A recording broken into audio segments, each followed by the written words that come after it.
বাতির নিচে অন্ধকার প্রফেসর মোহাম্মদ ইউনূস উনার মতো বিজ্ঞ ব্যক্তিও কিন্তু উনার সামরিক সচিব হিসাবে হাসিনার ভাইগনাকে উনি বসিয়ে রেখেছেন জেনারেল ফেরদৌসকে। তার মানে এখানে কি বাতির নিচে অন্ধকার, যেই বাতি আলো ছড়াবে তার নিচেই অন্ধকার। ডক্টর খলিলকে কিন্তু নিরাপত্তা উপদেষ্টা হিসাবে কিন্তু প্রফেসর ইউনূস বসান নাই।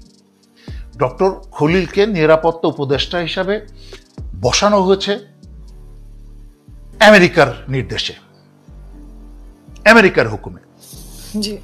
প্রথমেই বলে নেই, আমি কিন্তু কোনো এই যে 5ই আগস্টের পরে সারা বাংলাদেশে মাশরুমের মতো, ব্যাঙের ছাতার মতো নিরাপত্তা বিশ্লেষক গজিয়ে উঠেছে, যারা আগে কোনোদিন মানে যারা লুকিয়ে থাকতো মাটির নিচে, 10 হাত মাটির নিচে যারা ভয় লুকিয়ে থাকতো, তারা এখন নিরাপত্তা বিশেষ অজ্ঞ হয়ে গেছেন। তো আমি এইসব নিরাপত্তা বিশ্লেষক না, সেনাবাহিনীতে যারা সবচেয়ে পিছনের বেঞ্চের অফিসার ছিল, যাদের পরীক্ষায় বিভিন্ন কোর্সে বিদেশে দূরের কথা দেশের ভিতরের কোর্সের রেজাল্ট যাদের খারাপ ছিল, এরা এখন হয়ে গেছে নিরাপত্তা বিশ্লেষক। তো আমি এগুলো দেখি মুচকি হাসি, শুনিও না, এদের কথা শুনে সময় নষ্ট করার সময় নাই।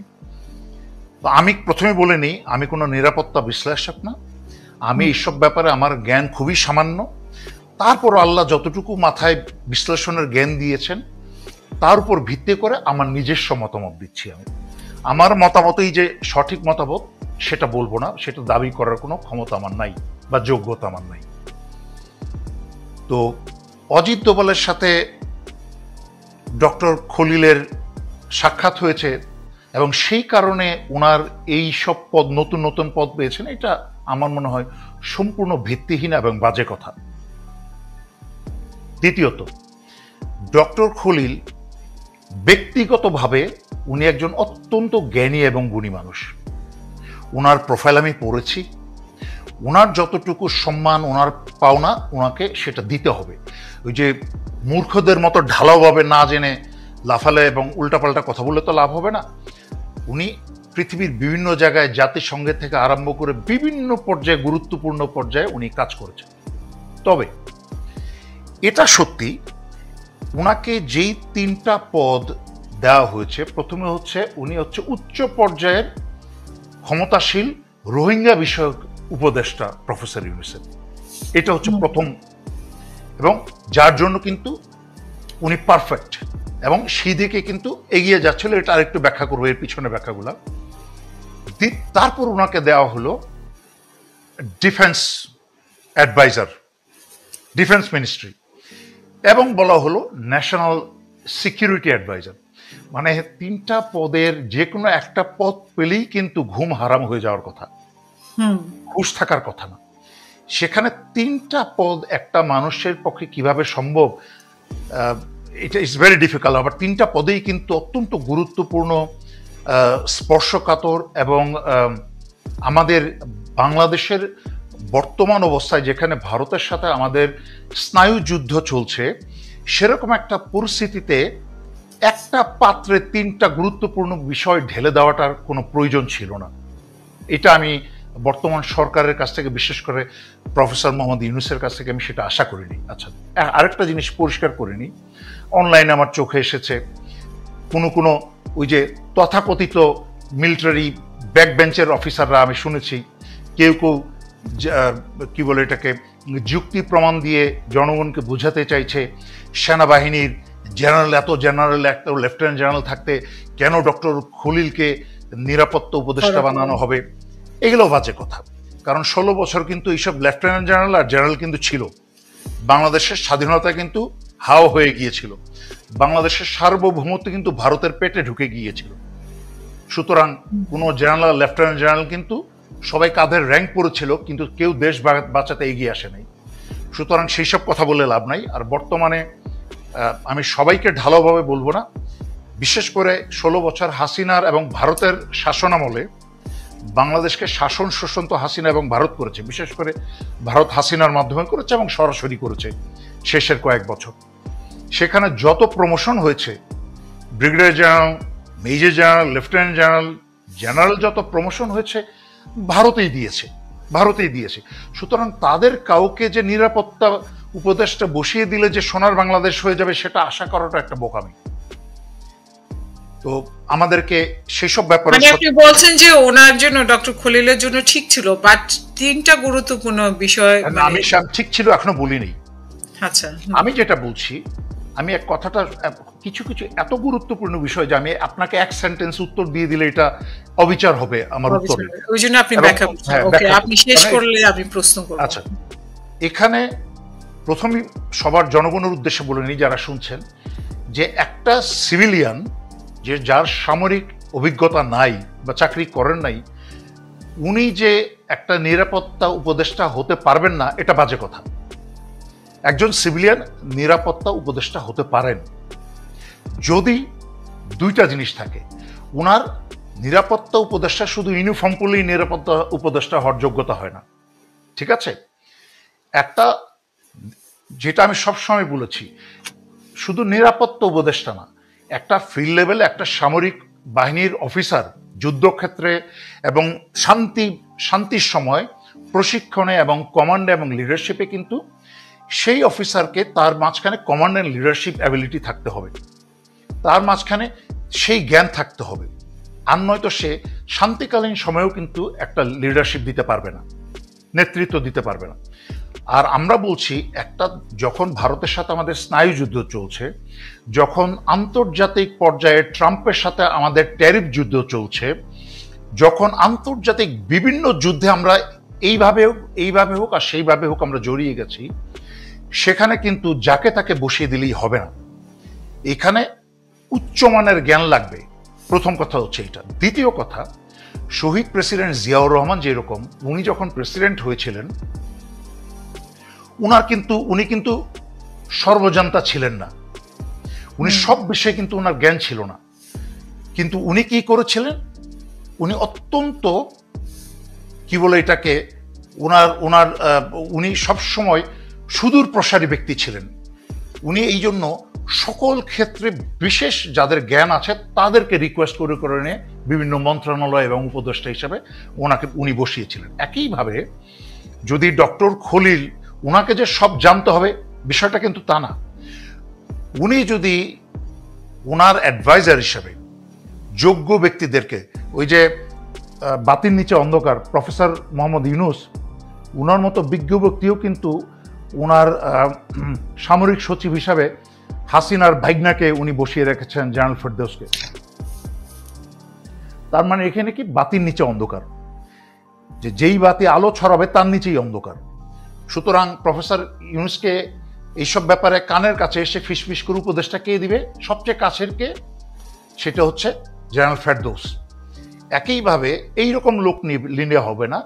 ডক্টর খলিল যদি এই কি বলে এটাকে জাতীয় নিরাপত্তা বিষয়ে অবসরপ্রাপ্ত হোক, চাকরিরত হোক, বিভিন্ন পর্যায় থেকে সামরিক, বেসামরিক, সেটা নৌ হতে হবে, বিমান হতে হবে। আপনি যদি শুধু একটা জেনারেলকে বসিয়ে দেন সেনাবাহিনী থেকে, পারবে না। কারণ একটা সেনাবাহিনী জেনারেল তার একটা নৌবাহিনীর যেই সব আমাদের সমুদ্র উপকূল ব্যাপারে যেই জ্ঞান থাকা দরকার, সেই জ্ঞানটা তার সম্পূর্ণ নাই। একইভাবে আকাশ সীমার যেই নিরাপত্তা প্রয়োজন প্রোঅ্যাক্টিভ হয়ে, সেই জ্ঞানটা কিন্তু একজন সেনাবাহিনী জেনারেল নাই সম্পূর্ণভাবে। তাই সকল ক্ষেত্র থেকে, পুলিশ থেকে নিতে হবে, কি বলে এটাকে আমাদের যে সীমান্ত রক্ষী বাহিনী আছে বিজিবি, সেখান থেকে নিতে হবে। এবং যারা ওই হাসিনার আমলে তথাকথিত ওই যে বুদ্ধি বিক্রি করে যারা খেয়েছে, সেই সব বুদ্ধিজীবীদের কথা বলছি না, সত্যিকার অর্থে যারা জ্ঞানী, দেশপ্রেমিক, যারা চিন্তা করতে পারেন, যে যারা অজিত দোভালের লেভেলে চিন্তা, অজিত দোভাল কত শয়তানি করছে সেটা আগাম চিন্তা করার ক্ষমতা যাদের আছে রাখেন, এবং তার বিরুদ্ধে কি ব্যবস্থা নেওয়া যায় 6 মাস আগে, 1 বছর আগে, সেই কাজ যারা করতে হবে, সেরকম উপদেষ্টা মণ্ডলী নিয়ে যদি ডক্টর খলিল কাজ করেন তাহলে সম্ভব। কিন্তু ডক্টর খলিলের অ্যাপয়েন্টমেন্টটা হচ্ছে অন্য কারণে, এটা বুঝতে হবে। এইটা যেই কথাটা এখন বলতে হচ্ছে সেটা হচ্ছে গুরুত্বপূর্ণ। ডক্টর খলিলকে কিন্তু নিরাপত্তা উপদেষ্টা হিসাবে কিন্তু প্রফেসর ইউনুস বসান নাই। ডক্টর খলিলকে নিরাপত্তা উপদেষ্টা হিসাবে বসানো হয়েছে আমেরিকার নির্দেশে, আমেরিকার হুকুমে। জি। ডক্টর ইউনূস জাতিসংঘের মহাসচিব যখন আসলেন, উনি রোহিঙ্গা ক্যাম্পে চলে গেলেন, সেনাবাহিনী বিশাল খানাদানার ব্যবস্থা করলো। তারপরে উনি বললেন যে ইনশাল্লাহ পরের ঈদ রোহিঙ্গারা ওখানে করবে, অত্যন্ত কনফিডেন্টলি। উনি কিন্তু, ওনার মতো ব্যক্তি কিন্তু মুখের উপরে হাওয়ার উপরে কথা বলেন না। এর পিছনে কিন্তু অনেক কাজ হয়েছে। এর পিছনে কাজ হওয়ার পরেই কিন্তু উনি মহাসচিবকে সময় মতো এনে ওইটার ঘোষণাটা শুধু দিয়েছেন ওইখানে। এখন এইটাকে ফিরে দেখতে হলে আমি গতকালকে, জনগণ যেন আমার কথা বুঝতে পারে, গতকালকে রাতে আমি 9 মার্চ 2024 সালের আমার একটা ভিডিও আমি পোস্ট করেছি, যেখানে মিয়ানমারের পুরা ম্যাপটা দেখিয়ে পুরা মিয়ানমারের আরাকান বা কি বলে আর্মি যারা যা করছে পুরা বিষয়টা ব্যাখ্যা করে বলেছি। এরকম কিন্তু আরো 3-4 আগের বছর বলেছি, যেহেতু বাংলাদেশেরা খুব সহজে ভুলে যায়, বেশিরভাগ মানুষেরই মনে নেই, এই জন্য আবার তাদের স্মৃতিশক্তিটা একটু ঝালাই করে দিতে আবার গতকালকে পোস্ট করেছি। এই যে আরাকানকে স্বাধীন রাষ্ট্র করে সেখানে একটা আমেরিকান বেস তৈরি করার পরিকল্পনা কিন্তু বহু বছর ধরে হচ্ছে। স্বৈরাচারী শেখ হাসিনার আমলেও কিন্তু আমেরিকার থেকে এসে বলা হয়েছিল বাংলাদেশ আর্মিকে এখানে সংশ্লিষ্ট করতে, আরাকান আর্মিকে সহায়তা করতে, আরাকানকে দ্রুত ওইটাকে স্বাধীন করতে। তারা একটা আমেরিকান বেস করবে এখানে, যুক্তরাষ্ট্র করে চায়নাকে সামাল দিতে এই বে অফ বেঙ্গলে। এই জন্যই কিন্তু দ্রুত অতি এই যে কি বলে রোহিঙ্গা পদ থেকে ডিফেন্স মিনিস্ট্রি এবং একই সাথে কি বলে ন্যাশনাল সিকিউরিটি অ্যাডভাইজার হলো, যেটা সিকিউরিটি অ্যাডভাইস দেওয়া হলো, ওনাকে পদ দেওয়া হলো। তার এইটা ঘোষণার 1 সপ্তাহের মাঝখানে কিন্তু যুক্তরাষ্ট্রের 2 জন উচ্চ পর্যায়ের 2 জন প্রতিনিধি কিন্তু 16 তারিখ আর 17 তারিখে বাংলাদেশে ভ্রমণে আসছেন, এবং তাদের আলোচনার মাঝখানে কিন্তু রোহিঙ্গা বিষয়ে আলোচনা আছে। আমি কিন্তু 2 দুগুণে 4টা মিলিয়ে দিচ্ছি। সুতরাং ওনার এই পদায়নটা কিন্তু পশ্চিমাদের নির্দেশও হয়েছে। সত্যিকার অর্থে জাতীয় নিরাপত্তা যেই বিষয়টা, সেটাকে ওনাকে দেখার জন্য বসানো হয়নি। ওনাকে বসানো হয়েছে যেই প্রস্তাবটা আমেরিকা দিয়েছিল হাসিনাকে, যে তুমি যদি আর্মিকে, বাংলাদেশ আর্মিকে, আরাকান আর্মিকে সাহায্যে ব্যবহার করো, তাহলে তোমরা রোহিঙ্গাদের আরাকানে ফেরত পাঠাতে তারা নিশ্চয়তা দিয়েছিল। কিন্তু স্বৈরাচারী হাসিনা সেটা মানে নাই। কেন মানে নাই? আমার গতকালকের ভিডিওতে 9 মার্চ 2024 আমি বলেছিলাম, 9 মার্চে আর ফেব্রুয়ারিতে অজিত দোভাল বাংলাদেশে এসেছিল, এসে হাসিনার সাথে মিটিং করে গেছে। হাসিনাকে নির্দেশ দিয়ে গেছে যে কাজের বেটি, তুমি বাংলাদেশ সেনাবাহিনীকে ব্যবহার করো না ওখানে। এটা ভারতের নির্দেশ ছিল স্বৈরাচারী হাসিনার প্রতি। সেই জন্যই কিন্তু বাংলাদেশ আর্মিকে সেখানে ব্যবহার করেনি হাসিনা বলেছিল, বাংলাদেশ সেনাবাহিনীকে বলেছিল ধৈর্যের সাথে বসে থাকতে, অপেক্ষা করতে। তখন যুক্তরাষ্ট্র এই প্রস্তাবটা দিয়েছিল রোহিঙ্গাদেরকে প্রত্যাবর্তন করার, কিন্তু হাসিনা দেশের স্বার্থ দেখে নাই। দেশের স্বার্থ দেখলে আজকে হয়তো অনেক কিছু হতো না। গত 1 বছর আগেই কিন্তু রোহিঙ্গা সমস্যার সমাধান হয়ে যেত। যদিও আমেরিকানদের আমি কখনোই বিশ্বাস করি না, তারপরও হয়তো একটা রাস্তা খুলতো। বাট মানে কথা শুনলে হয়তো আল্লাহর হুকুম হয়েছে, এখন একটা সুন্দর সময় হয়েছে। কারণ হাসিনা হয়তো এখন সেই উদ্দেশ্য কি মানে ডক্টর খলিল দ্বারা পূরণ হবে কিনা, ইনশাল্লাহ আশা করি রোহিঙ্গাদের প্রত্যাবর্তন হবে। আরাকান ইনশাল্লাহ স্বাধীন হয়ে গেছে। 9 মার্চ 2024 বলেছিলাম আরাকান স্বাধীন হবে, ইতিমধ্যে স্বাধীন হয়ে গেছে। স্বাধীন হতে হতে প্রায় মায়ানমার স্বাধীন হয়ে যায়। এই অবস্থা, এত খারাপ অবস্থা। জুন্তা সরকারের অধীনে নাই বললেই বলে 20% 25% আছে, বাকি সবই বিভিন্ন দলের দখলে, শুধু আরাকান আর্মি না, যেটা আমি ব্যাখ্যা করেছি 1 বছর আগে। যাই হোক, সুতরাং রোহিঙ্গা ইনশাল্লাহ ফেরত যাবে। ডক্টর খলিলের এখানে প্রয়োজন আছে বৃহত্তর স্বার্থে। নাম দেওয়া হয়েছে জাতীয় নিরাপত্তা উপদেষ্টা, আসলে উনার পিছনে অনেক কিছু আছে, আমি এত কিছু ব্যাখ্যা করতে চাই না। আমি অনেক কিছু গোপন তথ্য ফাঁস করতে চাই না, আমাদের এটা আমাদের আমাদের স্বার্থের বিরুদ্ধে চলে যাবে।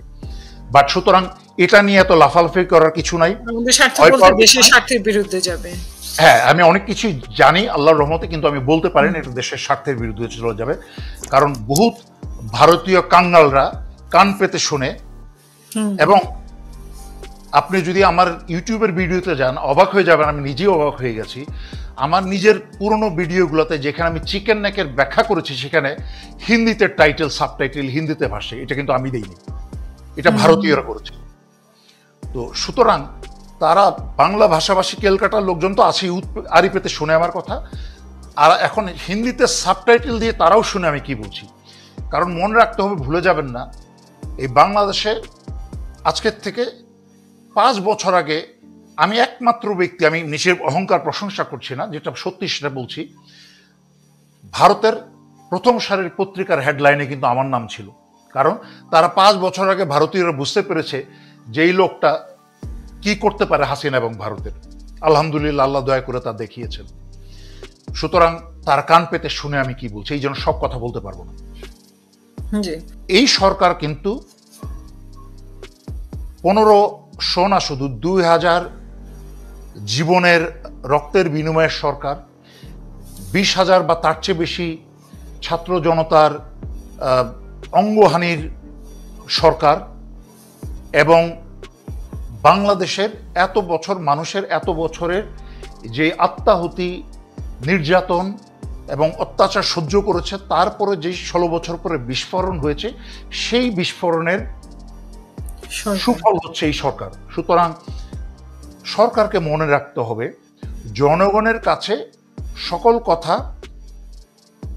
পরিষ্কার করে ব্যাখ্যা করে জনগণকে সাথে নিয়েই কাজগুলো করতে হবে। জনগণকে আড়ালে রেখে, জনগণকে জ্ঞানের অন্ধকারে রেখে কোনো সিদ্ধান্ত নিয়ে কিন্তু খুব একটা বেশি আগে বাড়া যাবে না। তাই বলছি যে এই সিদ্ধান্তে ট্রান্সশিপমেন্ট বন্ধ করার কারণে বাংলাদেশের ক্ষতি হয়েছে। ক্ষতি হয়েছে এটা হাসিনা জানতো, পরিকল্পিত ক্ষতির ব্যবস্থাটা হাসিনা করে রেখেছিল। গত 16 বছর হাসিনা বাংলাদেশের যেসব উন্নয়নের প্রয়োজন ছিল না, সেই অপ্রয়োজনীয় উন্নয়নগুলা করেছে। যেই উন্নয়নগুলো প্রয়োজন ছিল তার মাঝখানে বাংলাদেশের ভিতরে এই আন্তর্জাতিক শিপমেন্টের জন্য যেই সব কাঠামো তৈরি করা প্রয়োজন ছিল সেগুলো করে নাই, ভারতের নির্দেশেই করে নাই। সেই কাঠামোগুলো হাসিনা না করে ভাবার জন্য অন্যান্য উন্নয়ন, তথাকথিত উন্নয়ন করেছে। পদ্মা সেতু, ওই কর্ণফুলীর টানেল, এগুলো হচ্ছে ভারতকে ওই তাদের 7 সিস্টারে যাতায়াতের ব্যবস্থা করে দেওয়ার জন্য বাংলাদেশিদের টাকা ব্যবহার করে ভারতের জন্য এইসব অপ্রয়োজনীয় অবকাঠামো তৈরি করে দিয়েছে। বাংলাদেশিদের কাজে আসবে, কিছু কাজে আসছে, বাট জাতীয় স্বার্থে যেইভাবে যতটুকু কাজে আসার কথা সেইটুকু কাজে আসছে না এখনো, এবং আরো সময় লাগবে। তবে এই অপ্রয়োজনীয় উন্নয়নগুলো না করে যদি প্রয়োজনীয় অবকাঠামোগুলো তৈরি করত, যে ভারতে ট্রান্সশিপমেন্টগুলো ভারতের বিমানবন্দরে গিয়ে বিদেশের বিভিন্ন পশ্চিমা দেশে যেই সব গার্মেন্টস এবং অন্যান্য দ্রব্যাদি বাংলাদেশ পাঠাতো, 16 বছর ধরে যদি এই পদক্ষেপগুলা ভারতের কথায় যদি হাসিনা না শুনে যদি এইসব গুরুত্বপূর্ণ পদক্ষেপ নিত, অবকাঠামো, বিমানবন্দর এবং অন্যান্য গুরুত্বপূর্ণ অবকাঠামো তৈরি করত, তাহলে কিন্তু আজকের থেকে 10 থেকে 12 বছর আগে কমসে কম বাংলাদেশে নিজস্ব ট্রান্সশিপমেন্টের ব্যবস্থা থাকতো। কিন্তু ভারত এবং হাসিনা ইচ্ছা করে এটা করে নাই, এই দিনের জন্য করে নাই যেন এইটাকে ভারত ট্রাম্প কার্ড হিসাবে, ওই যে তার সেটা হিসাবে ব্যবহার করতে পারে। সুতরাং আমি প্রফেসর মোহাম্মদ ইউনূস সরকারকে অনুরোধ করব, এবং যারা এই সংক্রান্ত দায়িত্বে আছেন ওনাদেরকে অনুরোধ করব, এবং যারা উপদেষ্টা শুনছেন, আমি আপনাদের কোনো ক্ষমতা চাই না, কোনো উপদেষ্টা আমার কোনো কিছু হওয়ার শখ কোনোদিন ছিল না, চাইও না, আমাকে সেদে দিলেও আমি নিব না। আমি বলছি যে আপনারা দয়া করে আল্লাহর রাস্তে এই যে বিমানের ট্রান্সশিপমেন্ট শুরু করেছেন, ভালো কথা, এতে অনেক অ্যাটলিস্ট কিছুটা ক্ষতিপূরণ হবে, কিন্তু ইতিমধ্যে বাংলাদেশের যেই সব জায়গায় অপ্রয়োজনীয় অবকাঠামো, যেমন এখনো বাংলাদেশে ভারতের অসমাপ্ত অনেক প্রজেক্ট রয়ে গেছে এবং সরকার সেই দিকে মনোযোগ দিচ্ছে না, এটাকে চালু করার চেষ্টা করছে, ভয়ঙ্কর। ওগুলো কিন্তু ভারতের পক্ষের কাজ প্রজেক্ট। সমস্ত প্রজেক্ট এই মুহূর্তে বন্ধ করে সেই টাকাগুলা সেই ট্রান্সশিপমেন্ট, বাংলাদেশের নিজস্ব ট্রান্সশিপমেন্ট অবকাঠামো তৈরি করার জন্য আগামীকালকে থেকেই কাজ শুরু করার জন্য আমি অনুরোধ করছি।